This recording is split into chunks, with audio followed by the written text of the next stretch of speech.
Bienvenue à vous dans l'entretien du jour. Pour démarrer ce numéro, je vais emprunter une phrase de Churchill citée dans l'ouvrage dont je reçois l'auteur aujourd'hui. Je cite « De tous les talents accordés aux hommes, aucun n'est aussi précieux que le don d'éloquence. Celui qui en jouit exerce un pouvoir plus durable que celui d'un grand roi. » Le livre au cœur de notre entretien de ce jour est titré « Votre parole vaut de l'or » de Amélie Blancard. Bonjour Amélie Blancard. Bonjour Émeric. Vous êtes l'auteur de ce livre que j'ai lu et qui m'a paru quand même fascinant. Le titre « Votre parole vaut de l'or ». Quand on lit l'ouvrage, il est clair que pour vous, la parole est un pouvoir. D'ailleurs, vous écrivez « Loin de s'envoler, un mot comme un discours entendu ou prononcé peut nous transporter, nous transformer, nous porter, nous instruire, nous élever de la gradation déjà qui accroche le lecteur. » J'espère. Si c'est le cas, tant mieux. Oui, la parole est un pouvoir. Pourquoi? Parce que d'abord, c'est ce qui fait de nous des êtres humains. C'est ce qui nous permet d'évoquer nos idées, de dire qui l'on est, de traduire la subtilité de notre pensée. C'est ce qui se passe quand vous m'interviewez et quand on discute de matière intellectuelle ou de tout autre sujet, qu'il soit politique, économique, artistique. Donc, en ce sens, c'est bien un pouvoir, le pouvoir d'exprimer une pensée. Et c'est aussi le pouvoir de créer du lien. Je ne connais rien de mieux que la parole pour créer du lien, puisque la parole permet le dialogue. C'est ce qui permet le dialogue entre des êtres différents, c'est ce qui permet aux gens d'échanger, de ne pas être d'accord tout en pouvant converser. Et puis, la parole, c'est ce qui permet de perpétuer les traditions. On le voit en Afrique, la tradition orale est très forte pour raconter des histoires. On a les griots. Exactement. Et d'ailleurs, il y a ce don extraordinaire de passeur. Le don de conteur, c'est ce qui fascine. Et c'est vrai en Afrique, mais c'est vrai aussi dans tout autre pays. Donc, la parole, en ce sens, est un trésor. Et c'est pour ça d'ailleurs que l'enfant, vous savez, étymologiquement, c'est celui qui ne parle pas en grec. Infari, celui qui ne parle pas. Donc, être adulte, montrer son identité, partager une pensée, partager des idées, partager des rêves, c'est aussi le passage de l'enfant à l'âge adulte. Donc, ça veut dire beaucoup. Et en ce sens, c'est un pouvoir à bien des égards. Quand on lit l'ouvrage, on voit que vous voulez transmettre les techniques pour développer l'oratoire, pour être un bon rhétoricien ou quelqu'un d'éloquent. Mais le pas entre l'éloquence et la manipulation peut être très vite franchi. Comment ne pas tomber dans ce travers quand on lit votre ouvrage ou quand on veut apprendre à devenir quelqu'un qui maîtrise l'oratoire? Vous avez raison. Platon déjà pointait ce risque quand il disait que le risque, c'était d'utiliser la parole à mauvais escient. Il y a une manipulation positive et une manipulation négative. La manipulation positive, c'est peut-être de vouloir orienter le point de vue de quelqu'un. Si j'essaye de vous convaincre de voter pour quelqu'un et que je le fais en respectant votre point de vue, tout en essayant de vous orienter, on pourrait parler de manipulation positive. La manipulation au sens négatif du terme, c'est lorsque je vous dis quelque chose contre votre intérêt. Et là, alors, effectivement, la parole peut être extrêmement dangereuse. Donc oui, l'éloquence mise dans de mauvaises mains à des fins retorses, c'est dangereux. C'est bien pour ça, d'ailleurs, qu'il faut partager ces techniques. Pour que ceux qui ont des messages importants à passer, ceux qui défendent des valeurs, des idéologies. Exactement, ceux qui veulent aussi défendre la démocratie, doivent pouvoir s'exprimer. Pour que tout citoyen puisse avoir un point de vue éclairé et le défendre, il faut bien qu'il maîtrise aussi ces techniques, puisque, on l'a dit tout à l'heure, la parole est un pouvoir. Donc, l'idée aussi de ce livre, c'est que tout un chacun puisse s'exprimer, avoir les armes, c'est-à-dire la capacité à choisir ses mots, la capacité à argumenter, la capacité aussi à écouter, autant qu'à parler, pour pouvoir nourrir ce débat éclairé qui est si important dans nos sociétés. Sinon, il n'y a pas de démocratie. Un auteur français disait, je veux parler de La Fontaine, oui. Tout flatteur vit aux dépens de celui qu'il flatte. Et là, on voit que quand même, dans l'histoire de l'oratoire, il y a déjà des gens qui disaient, il faut faire attention à ce que vous écoutez et être déjà aussi quelqu'un d'avertir. Bien sûr, toute parole mérite d'être décortiquée. Et l'être humain, parfois, se laisse courtiser, il se laisse flatter. Parfois, un bon discours, c'est aussi faire entendre à quelqu'un ce qu'il a envie d'entendre. Mais il y a d'autres façons de s'exprimer. Donc la flatterie peut faire partie évidemment de l'éloquence, mais le fait aussi d'éclairer, de débattre, sont des éléments très importants de l'éloquence par ailleurs. Donc il y a plein de possibilités dans ce champ immense qu'est la parole. Je vais lire un extrait de votre ouvrage. Je suis à la page 35 et je cite « Préparez-vous, même lorsque vous pensez que cela n'en vaut pas la peine. C'est lorsqu'on baisse la garde que l'on trébuche. Et l'expérience prouve que les meilleurs sont toujours ceux qui s'entraînent le plus. » Fin de citation. Pour beaucoup, le bon orateur, c'est celui qui sait improviser. Mais là, on voit que vous n'êtes pas forcément d'accord. Alors, je répondrai par une phrase de Pasteur, le grand scientifique, qui disait « L'improvisation vient aux esprits très préparés ». Ça veut dire quoi? Ça veut dire qu'on peut se permettre d'improviser quand on est très préparé.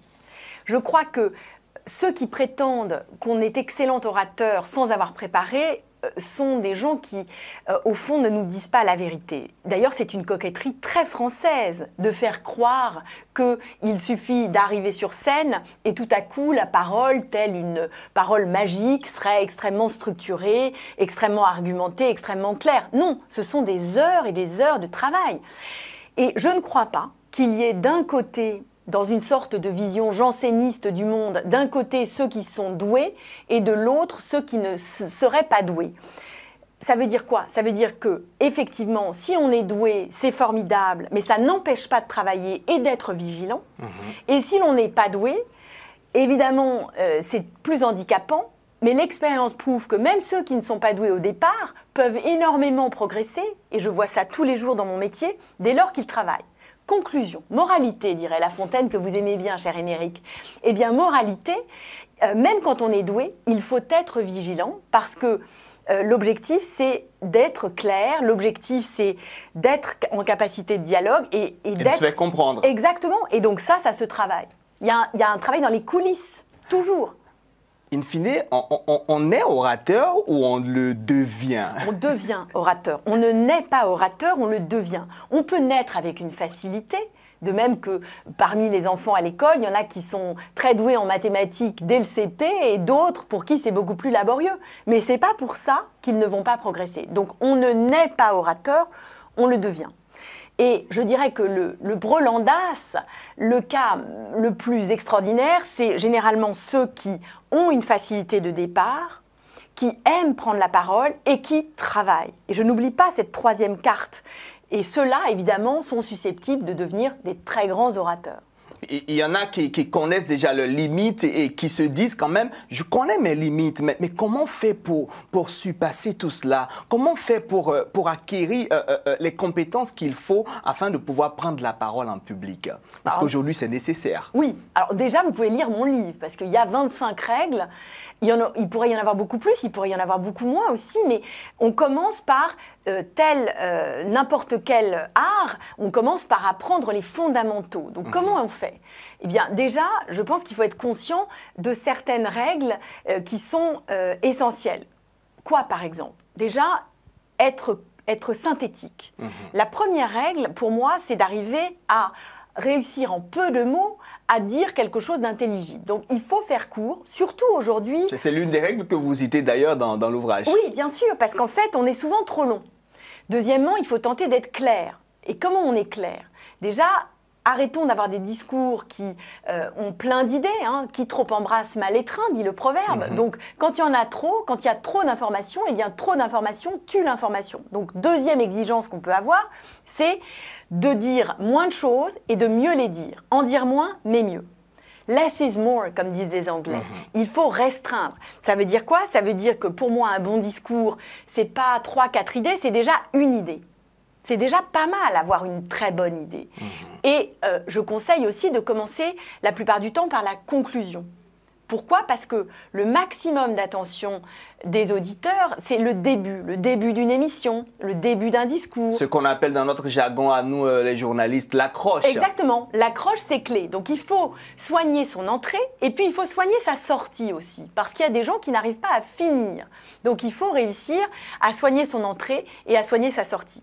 Et puis, troisième règle fondamentale, à mon avis, parmi les nombreuses règles possibles, c'est de comprendre que ce n'est pas seulement une matière intellectuelle.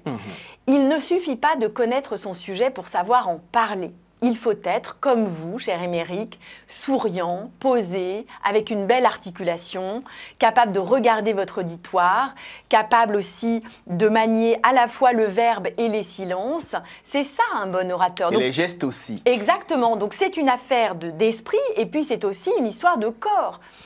On parle autant avec sa tête qu'avec sa voix et avec sa gestuelle.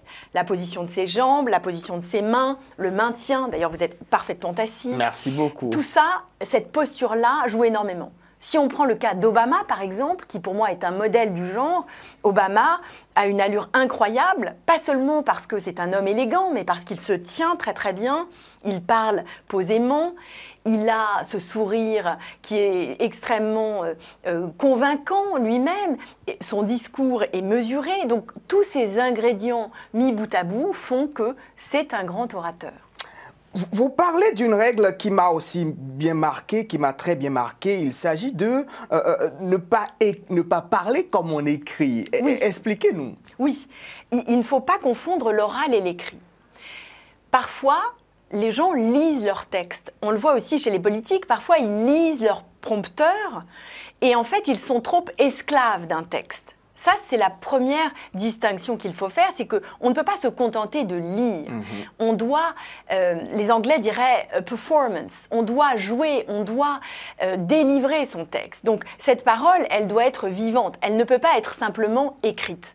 Par ailleurs, la grande différence entre l'écrit et l'oral, c'est que à l'oral, je ne convainc pas seulement avec des mots, contrairement à l'écrit, je convainc avec le corps. Donc si je néglige cette dimension, si je néglige cette écriture, on pourrait dire, enfin là pardon, la notion est peut-être un peu complexe, si je néglige cet outil qu'est le corps et la voix, eh bien je ne serai pas un bon orateur. Et l'autre différence, c'est que à l'oral, on n'aime pas tellement les concepts, contrairement à l'écrit. Okay. L'oral exige d'être bref et l'oral préfère au concept les exemples. L'oral aime les images, l'oral aime la clarté, l'efficacité. Donc la logique n'est pas la même, le phrasé n'est pas toujours le même. Les phrases courtes à l'oral sont beaucoup plus bienvenues que les longues phrases avec des subordonnés, ce qu'on appelle les périodes. Donc on ne peut pas être trop littéraire à l'oral si on veut être efficace. Amélie Blancard, c'était vraiment un très bon moment passé avec vous dans cette interview. Je suis très heureux de vous avoir reçu. Mais moi aussi. Merci pour cet échange. Je rappelle que vous êtes l'auteur de l'ouvrage intitulé Votre parole vaut de l'or. Chers téléspectateurs, c'est tout pour cet entretien du jour. J'espère que vous avez aimé. Prenez rendez-vous pour un prochain numéro. Au revoir. Merci.